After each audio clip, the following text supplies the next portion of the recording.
Сәлем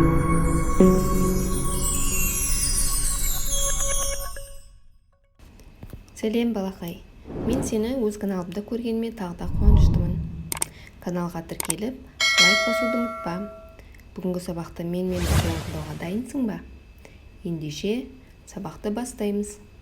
Бүгінгі сабақтың тақырыбы заттарды санау, математика пәні бойынша болады.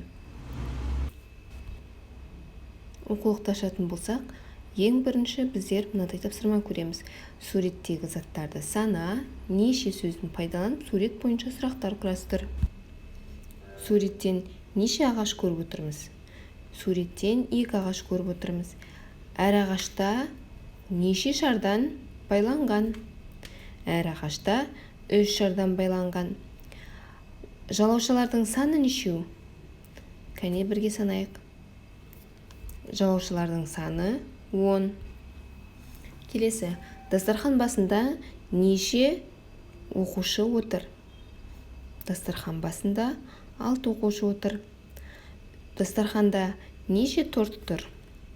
Дастарханда 1 торт тұр. Неше тәрелке бар? 6 тәрелке бар. Бұл оқушылар не істеп отыр? Әрине, бұл оқушылар туылған күн тойлап отыр. Айтшы балақай, сен де туылған күніңді атап өткенді жақсы көресің бе? Балақай, қазір сұрақ қою арқылы заттардың санын анықтап отырмыз. Санды жазуға арналған таңбаны цифр деп атаймыз. Ал сан бұл санаудың немесе өлшеудің нәтижесі болып табылады. Балақай, оқулықтағы мына бір тапсырмаға қарайық. Сөреде әртүрлі ойыншықтар тұр. Осы заттың ішінде біреуін жасырамын, оның нешінші тұрғандығын анықтайсың. Қане бірінші сөредегі нешінші ойыншық жасырынған? Дұрыс, 3-ші ойыншық жасырылған. Екінші сөреде нешінші ойыншық жасырылған? 1-ші ойыншық жасырылған. Нешінші деген сұрақты қою арқылы заттың реттің санын білсек болады. Балақай, сен үшін бұл тапсырмалар оңай деген үміттемін.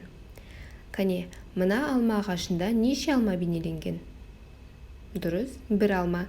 Келесі, неше алма?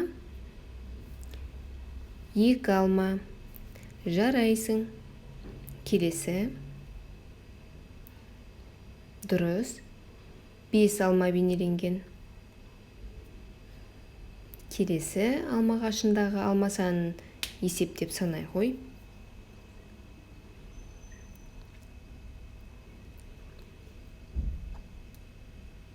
Дұрыс таптың деген үміттемін. 10 алма бейнеленген. Жарайсың балақай. Сонымен бүгінгі сабақтан біздер заттарды санауды, заттардың ретін анықтауды үйрендік.